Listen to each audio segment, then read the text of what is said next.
Hey, everybody. Welcome. Hold on. Fixing my sound here. Welcome, everybody. Thanks for joining me. Please take a second to share this. Let folks know. Hit the thumbs up. If you haven't subscribed, you can subscribe at youtube.com/moment of clarity. Also going live on Rockfin. But I got a big show. I have one of the few people I know who is perhaps more censored than me in certain ways. But we'll dig into that, just how heavily we've both been censored in this neo-McCarthyist, new Cold War bullshit that we're all facing. An amazing journalist. I got to know her at RT America, but she does wonderful work. So without further ado, here's Rachel Blevins. Hey. Absolutely. Thank you so much for having me on the show today. Yeah, good to see you. So you and I both lost our jobs recently. RT America shut down. You were a reporter there a long time. How long were you there? Almost 4 years. It would have been 4 years in August. So they let me get to the point where I was just getting good and then shut everything down, I guess. Oh, don't be humble. You've been good for a while. But so most people know, because I've talked about it on my stream, so most people watching may know about my story. Obviously, our shows were canceled. The network goes down. Same time, all of the back videos of everything connected to RT America, so Redacted Tonight, Boom Bust, all of it gets banned globally. And then my podcast was also deleted off Spotify. But your censorship even began a couple of years before that.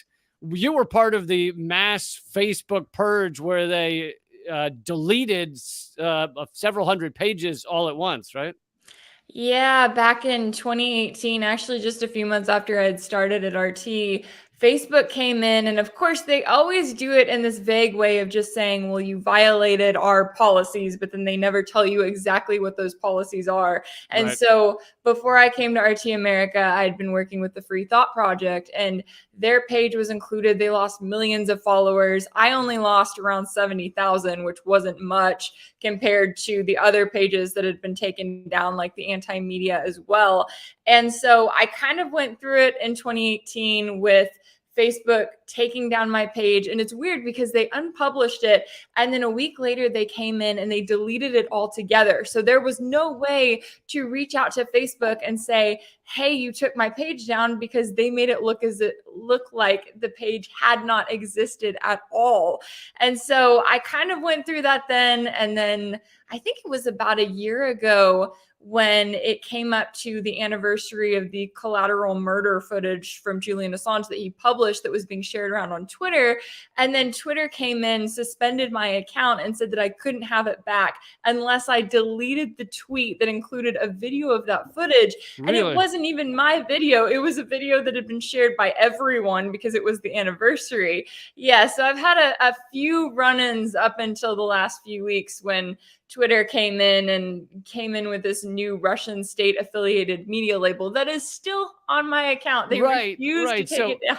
So for those who don't know, your account, and it's even worse on Twitter, because Twitter is such a tiny little post, 140 characters or whatever, that half of it is devoted to them calling you a Russian agent. So Yeah. if you look at any Twitter post you put up, underneath your name, it says Russian state affiliated media.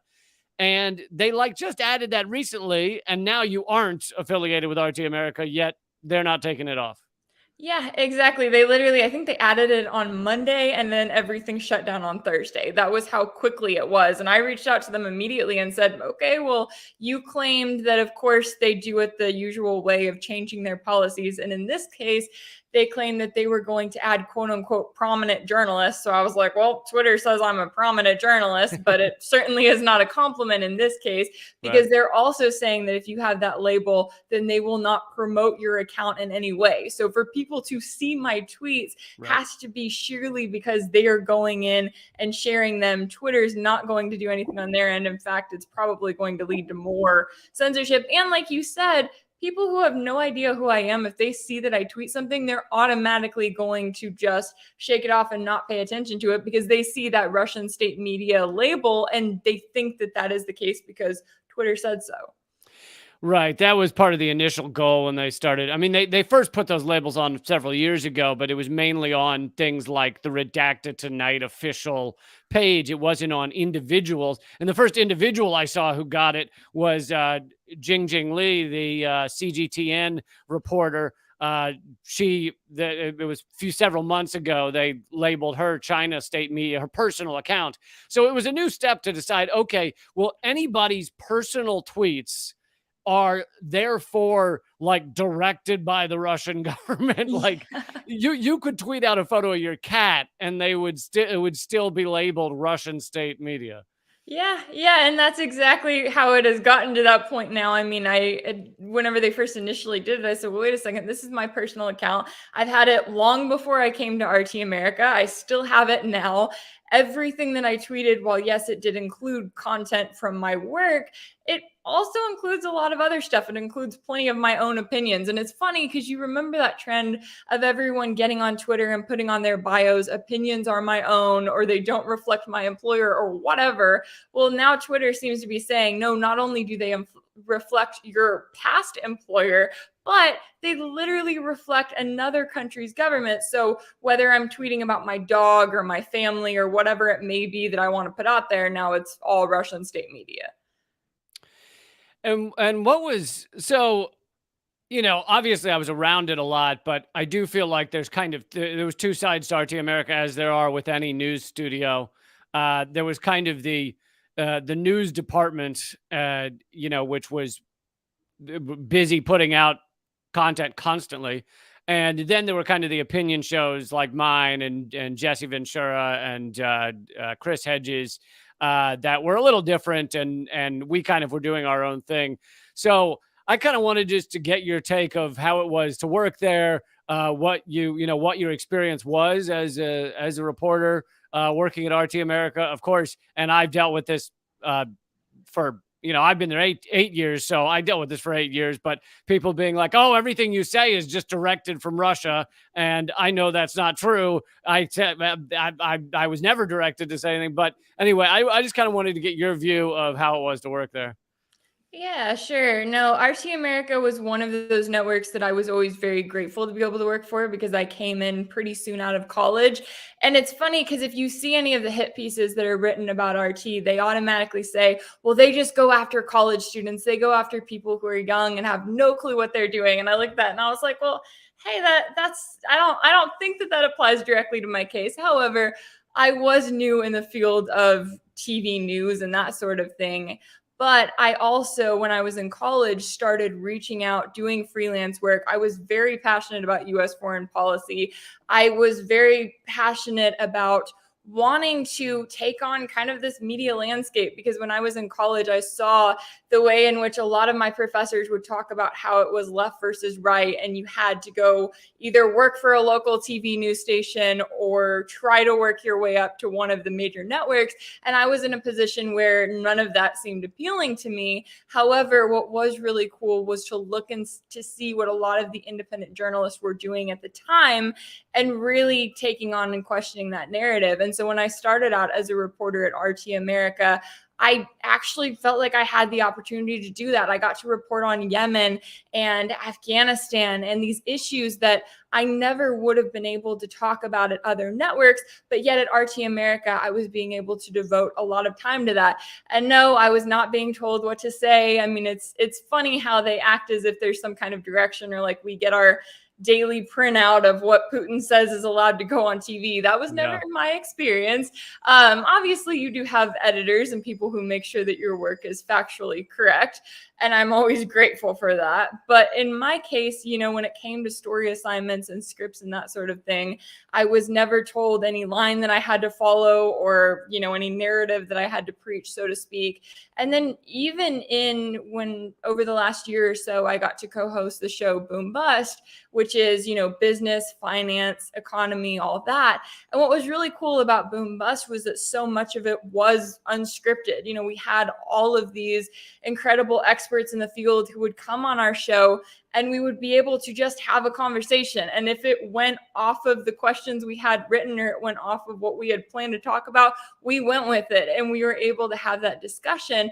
And it was so powerful, I think, especially in the landscape that we're in right now, where you have a Federal Reserve that has just gone crazy over the last 2 years. They have, printed trillions and trillions of dollars. They have given us as a gift, it seems like, 40-year high inflation.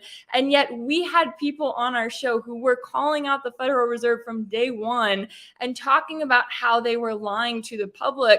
And that was a conversation that you did not find on a lot of networks, where everyone is, preaching about how great Chairman Jerome Powell is and trying to keep the Fed happy. We were there actually having that conversation and calling him out. And I know it's a tangent, but I'm sure everybody would love to hear if you want to dig in a little deeper as to how they were lying to the people about what the Fed was doing and that stuff. Sure. So whenever the pandemic first kicked off, of course, Congress gets together and they say, okay, we're going to see historic lockdowns, which means we basically need to print some money. We need to put in measures in place to make sure that people aren't thrown out on the streets. And they did that. However, they took it to another level. And by that, I mean that they spent the next 2 years not only printing money, but also working to keep interest rates low, putting all of these things into place, not for the average American, but so that the stock market would keep hitting record high after record high, so that the money would keep flowing. And of course, they justify it by saying, look, we're looking at historic lockdowns. We don't want there to be a major impact on our economy. We don't want to see this massive recession that we were headed towards before we got to the pandemic. And for someone like Chairman Jerome Powell, he got up at every monthly meeting and he sat there and he said, inflation's transitory, which is to say, oh yeah, prices are higher now, but that's because of supply chain shortages. That's because of this and that. It's not going to last for long. And he sat there and he lied to the public for months and months and months. And even when towards the end of 2021, he had to basically admit, yes, inflation is not going anywhere. These prices are going to keep skyrocketing. He did it in the way of saying, well, maybe transitory is not really the word that I would use, but maybe there's a better word to use for that. And he still, there has been no accountability there. Even in a case like with the Federal Reserve, you have had different officials across the country who were saying, we need to pull back on the asset purchases. We need to start taking steps to actually combat inflation. And anyone who watches CNBC or Fox Business and they see the talk about the Fed raising rates or that sort of thing, you also have to put it into perspective, which means that they're raising rates by 1/4 of a percentage point, or even looking at doing it 1/2 of a percentage point, which basically means that they are going to have no actual meaningful impact on the 40-year highs that we're seeing all around us. And so for the average American, what they're watching happen is they're watching a Federal Reserve that is completely in the pocket of Wall Street and of keeping everyone who already is wealthy even more wealthy, and of making sure that they continue to see those skyrocketing, record highs in the stock market over and over again. And it's become even worse with the pandemic, but it's also put us into a situation where, I think for me, this was an area of news that I didn't even know just how much they were lying to us until I got in it and really got to report on it every day. And then to dig even deeper, I did several segments on how the stock market is a Ponzi scheme. It by definition is a Ponzi scheme. It's not, it's not actually paying out to most investors unless you find someone else to buy the stock from you, which is the definition of a Ponzi scheme. If everyone stopped buying it, then it would all collapse. So, they had to create things like, pensions and mutual funds to get everybody to put their retirement into it to prop it up. But so I wanted to also get into, I know you guys covered a lot on Boom Bust, the economics show. You covered Bitcoin and cryptocurrencies a great deal. I'm wondering your thoughts on what's going on right now. Yeah, I think it's been fascinating to see, and I will not pretend to be the cryptocurrency expert because we had really great experts who would come on and would teach people like me a lot. But I think one of the most powerful things that we're seeing right now is we are seeing an increase in cryptocurrency adoption really around the world. And in situations like right now where the United States, Russia, China, a lot of these big countries, they're looking at creating their own digital currencies, which for some people, they may say, oh, well, that looks great. That looks really, it's easy to use. Everything's right there on your phone because everything's going digital right now. But in reality, what that does is that gives your federal government unprecedented access to your money, essentially. They don't have to go through your bank. They don't have to go through an agency like the IRS. They can just target your funds directly. And so what we saw over in Canada, where the Canadian government came in and they said, no, we're going to freeze these bank accounts. That's just the start of that. Now, what's interesting is I did some coverage of that as well. I was like, it doesn't matter where you stand on the trucker protest. The idea of them freezing the bank accounts or GoFundMe accounts, et cetera, of any type of activist group is pretty horrifying because it could be things you care about. It could be pipeline fighters. It could be forest defenders. It could be any kind of activist group, anti-war groups that have their bank accounts suddenly frozen. Yeah. And what was interesting was that they went after the bank accounts, and then they also went after a lot of these protesters' cryptocurrency wallets. Now, it is notable when it comes to cryptocurrency that yes, you can have, your crypto in a certain major exchange, which that's typically what they went after, the Coinbase, some of those top exchanges where it's super easy to buy your crypto, leave it there. You don't even think about it, except then you realize that those are companies that then the governments can go after. So it's kind of fueling this continued revolution, which you'll hear a lot of times crypto advocates say, if it's not your keys, it's not your wallet, which means that people need to have their own wallet, have the key to it, make sure that it's secure. And so I do think when it comes to cryptocurrency that there is a lot of power behind it, especially as everything is becoming more digital, especially as governments are gaining really more power than they've ever had before. But I think at the same time that it also takes a lot of education to go with it, to know exactly what you're getting into, to make sure that you have a good wallet, a good setup, all that. And I think that that's what it's going to take for people to really make some movement. But hey, at the same time, you've got the Russian government now kind of coming around on cryptocurrency a little bit because they're being sanctioned left and right. And so they're essentially saying, well, hey, if we can accept it in crypto, that's an option that we will consider.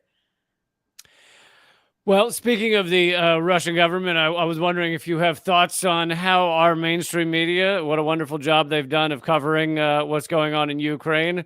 And I mean, it's kind of amazing that we've gotten to this point where it seems that basically an anti-war stance, supposedly, like most Americans want to stop the war in Ukraine, but it's being used, it's kind of being weaponized to actually keep it going for as long as possible. I mean, in my view, it's pretty evident now that the U.S. government wants to keep it going as long as they can. And in fact, Biden, in his famous gaffe the other day, said the quiet part loud and admitted that the U.S. government's real aim is regime change in Russia. Yeah. How many times does Biden have to get up there and say one thing and then the White House come out and be like, no, that's not what he said? Because it's happened at least twice with this trip where he told troops, yeah, you'll see Ukraine when you get there. Or he'll talk about how Putin needs to be removed from office. And then the White House has to come up with some PR statement explaining it away as to why that's not the case. It has been so incredibly frustrating to watch the media coverage. And I think that's what makes all of this censorship even more frustrating is that right now, if you look at the media coverage, it puts us in this landscape where it's Putin bad, Zelensky good, and then that's it. And we don't get to talk about all of the things that Ukrainian President Zelensky is doing right now. We don't get to look at the fact that he immediately declared martial law over his country, that he's banning men between the ages of 18 and 60 from leaving the country, that he came in and banned 11 political parties. I mean, stuff like that. Yet hasn't banned the Nazi party, weirdly. Yeah, exactly. But if you look at the media coverage, any sort of far right neo-Nazi ideology, that doesn't exist. And they explain it away by saying, well, Zelensky's Jewish, as if that just solved decades and decades of, far right Nazi sentiment in this country. It has been frustrating, and it's also I think one of the most just infuriating parts of it has been to see how quickly people have jumped on board with this one. You see it all over social media with people saying hashtag pray for Ukraine. And it's like these people have no idea anything about Ukraine's history, about the 2014 coup, about anything that the United States has done and even continues to do. Like right now, Congress is being cheered on for coming together to get something done by the way of signing off on, unprecedented aid to Ukraine. But we're not paying attention to the fact that in doing so, they're helping to prop up Ukraine's military. They're sending them new weapons, and they're essentially continuing this proxy war against Russia. And it's like that coverage, if you do say it, then you're immediately labeled Russian state media, and that's all. No one gets to hear anything else from you. Right, right. What are what are your plans now? Where do you hope to go now that they and you and I were both featured in that New York Times article, which and there's several other articles. I haven't read any of the others, but Politico, Daily Beast, other garbage outlets that are basically going after anyone who used to be at RT America, which is now completely closed up and shuttered. Because I think it seems clear their goal is, well, it's not enough that you don't work there anymore. We want to make sure and destroy any future you might have. Yeah, it really does seem like that's the case. And I think part of that's also because you have people like you and me who are coming out and saying, well, no, we were not censored. We were not told what to say while we were at RT America. And so the push almost needs to be that, no, you have to go after people like us, as if we would come out and say, oh no, we've been lying for the last, 4 to 8 years. Everything we said was controlled, and we don't know how that happened. I don't know what their push is with that. Right now, I'm in a place where, I'm doing some freelance work. I'm kind of trying to continue my own work, and I think that that's something that I'm really prioritizing right now. I've got my channel on Rockfin where we do live streams every Tuesday at 7 p.m. Eastern, and just kind of trying to figure out what all I want to do and go from there. And so I'm grateful to have that opportunity. And at the same time, still, I think just processing everything that has happened over the last few weeks. It's crazy to think it has been truly less than a month. I don't know how to wrap my brain around it, but I know it weirdly feels like 3 days and 6 months at the same time. So much going on, so much in this neo-McCarthyist world. I thought I had seen the worst of the garbage McCarthyism during Russiagate, during all that trash, but nope, we're just warming up here in the United States of America. We're hoping to get back to World War I times where you could be arrested for being anti-war.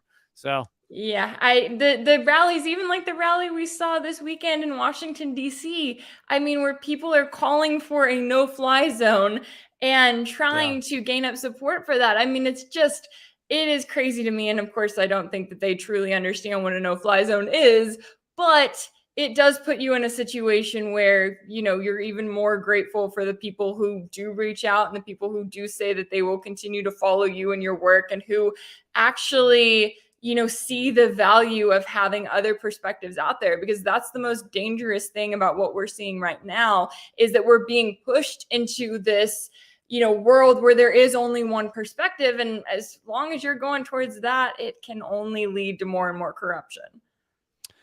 Well said. Thank you so much for joining me, Rachel. What's the Rockfin channel that people can check out? It should be under rockfin.com/Rachel Blevins, and you can find me on any other social media as long as they'll have me there. Yeah, until they purge you next time. Well, thank you again, Rachel. Keep fighting all the trash censorship. Keep doing what you do. Absolutely. Thank you for having me on the show. No problem.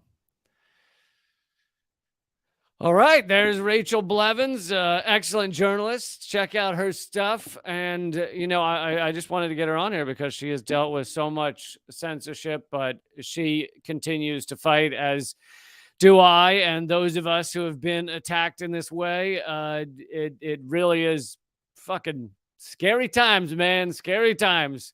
If you were going to stand up and support the journalists who are anti-war, who are anti-imperialist, now is the time, honestly, because it's, at this rate, it won't be here for long. There's a huge attack right now going on against Loki, the rapper, and he also works with Mint Press. He does a podcast for Mint Press. Mint Press is an excellent outlet.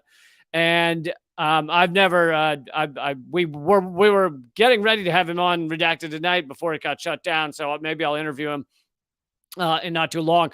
But there's a push right now because he does a lot of coverage on Palestine, on freedom for Palestine, on the war crimes being done against Palestine, on the apartheid state that is Israel. And for that, he is being called anti-Semitic, which calling out Israel for their war crimes is not anti-Semitic. And they're doing their best to delete him, to get his music, which is his main. Unlike me, my podcast, which was deleted from Spotify, was not my main income nor my main platform. But his main income and his main life, his main career is his music. So they're trying to get him deleted from Spotify. But luckily, a lot of people have stood up for him. People like Roger Waters, Mark Ruffalo, and many more. So you can read more about that at Mint Press. I believe it's mintpress.com.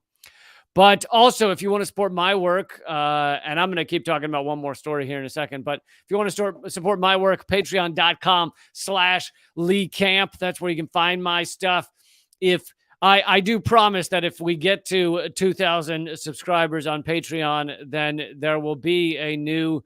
it will never be Redacted tonight. It's not going to have all the correspondence in the, news, full-on giant news studio, but it will have a similar feel, similar great comedic writing. I don't know where they get all that writing, but no, it'll have all my writing and all. It'll be a lot like Redacted tonight. Same passion, same energy, same topic, same coverage. And, again, I talked about this on the last night on the live stream with Eleanor Goldfield, but you may think, well, it's 2,000 subscribers. You're rolling in money. But in fact, you've got to hire someone or a few people to create a comedy show like that. On top of that, you need equipment. On top of that, there is the cut that, unfortunately, Patreon takes. And I am looking to one day moving to something else. But for now, patreon.com/Lee Camp. I wanted to talk about one more story. We got close to mentioning this, but we didn't quite cover this just a second ago. This is what's been going on. Biden has proposed, this is what's going on in Congress and the White House, while everyone only cares about Chris Rock and Will Smith. As Public Citizen is reporting, Biden has proposed an $813 billion Pentagon budget. That's $31 billion increase from last year's budget. It'll be the first time that the Pentagon budget is over $800 billion. Now, that does not include the black budget, the deep secret budget. So, in fact, when you add that on, we're talking over $1 trillion. It is truly an unbelievable, unimaginable amount of money. Public Citizen goes on to say, calling the defense spending while additional COVID relief, calling that defense spending, quote unquote, while additional COVID relief, universal paid leave, and accessible health care go unfunded is hypocrisy. It's beyond hypocrisy. It's fucking criminal. It's immoral. It's pathologic. It's fucking psychopathic. It's enough is enough, they say. So that's what we're doing right now, is adding billions upon billions more to the Pentagon, more to kill, more to bomb, more to destroy societies. That's where that money goes. That's what Joe Biden wants to do. And this type of thing gets passed by the Congress like that instantaneously. They have no trouble. There's like 4 people that vote against it, in the entire Congress. And meanwhile, it took them, 8 months, a year to pass $1,600 checks, or, it took them months, and then they never actually gave the full amount to everybody. And that was to actually help people. They can't pass an infrastructure plan. They can't seem to get that through to actually fix our bridges. So bridges are just collapsing. There's something like 60,000 structurally deficient bridges across the United States. But we don't mind if Americans are dying as they cross crumbling bridges. That's not a problem. Let's just give more money to military. $813 billion. Not to mention, there's $21 trillion of unaccountable adjustments at the Pentagon over 20 years. $21 trillion. If you make $40,000 a year, in order to make $1 trillion, you'd have to work for 25 million years. In order to make the $21 trillion that's unaccounted for at the Pentagon, you'd have to work for 525 million years. So good luck on that.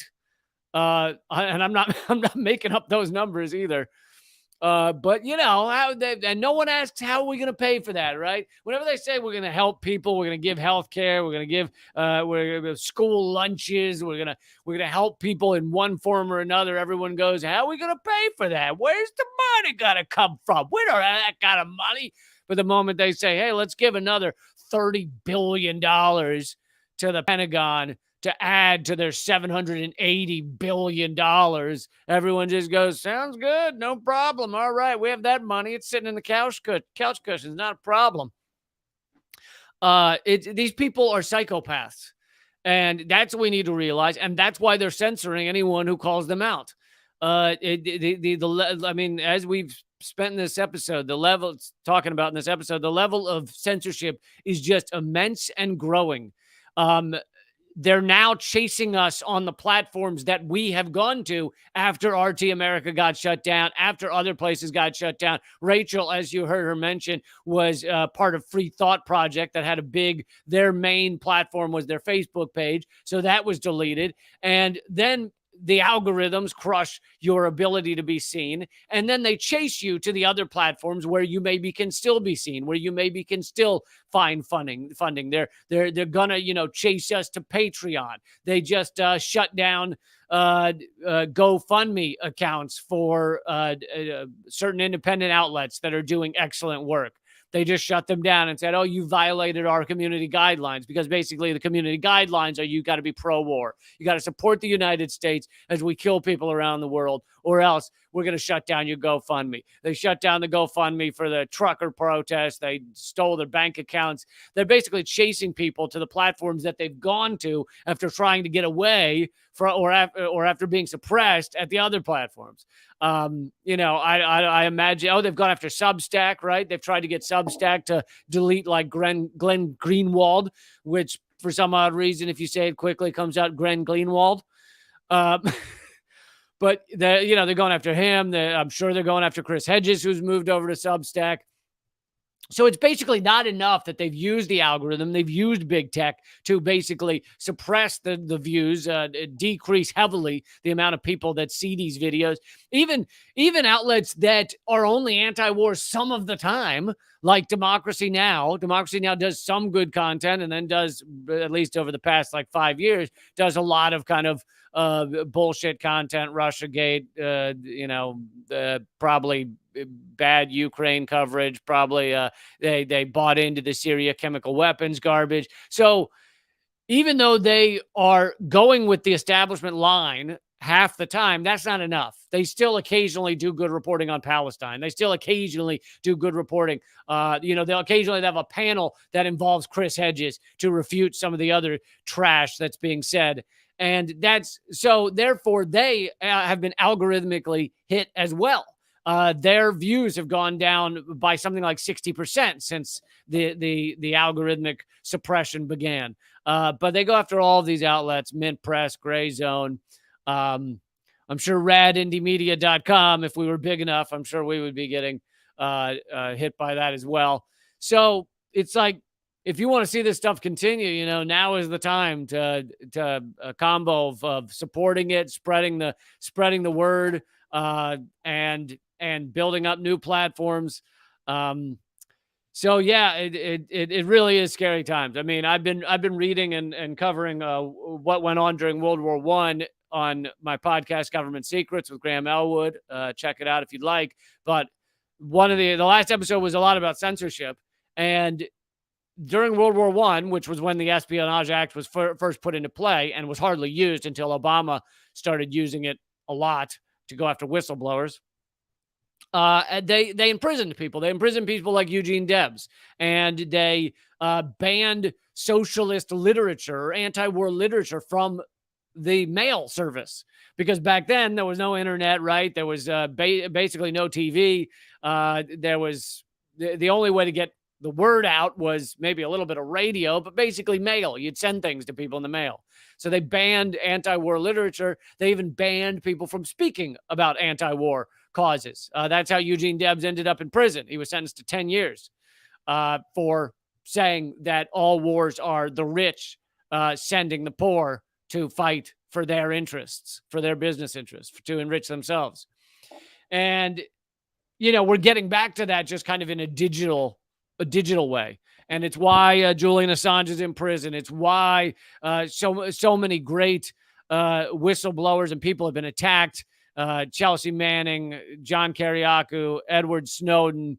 The truth is dangerous to them. And so now they're just chasing us around at the other platforms because shutting down RT America, labeling everybody with a big fucking scarlet letter Russian across the top of their Twitter accounts wasn't enough. So now they're taking next steps. And yeah, it should fucking infuriate everyone. But, I am going to keep fighting. Like I said, patreon.com/Lee Camp. You get lots of exclusive content there.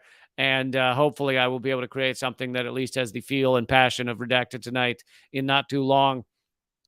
But yeah, I feel like CJ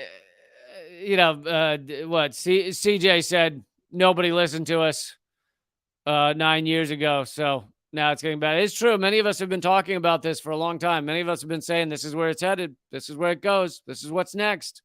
And everyone said, oh, no, this is what next. That's not going to happen. No. No, they only got rid of the Nazi content. They're not going to go after the anti-war. Yeah, they will. Yeah, they will. They own the largest platforms, and now they're crushing the people who are anti-war. So that's where it happens. Well, what happens now is we try and create alternative platforms, things like Panquake, other uncensored, decentralized platforms. That won't solve it, but it can certainly help. Rockfin isn't bad, but I do think we need things that are decentralized that can't be bought out or can't be sold to someone else. I'd say that's the real way to get there. Of course, we need to get back to net neutrality because as long as I can slow down the internet. Yes, Chris Hedges on Contact has been removed from YouTube, as have all former RT America shows, including my show, Redacted Tonight. You can still find all the Redacted Tonight clips at odyssey.com, ODYSEE.com. Just search Redacted Tonight there. But if you want my new stuff right now, that's patreon.com/Lee Camp. Yes, Revolutionary Black Network has been doing great work. We feature them at Rad Indie Media regularly. Yeah,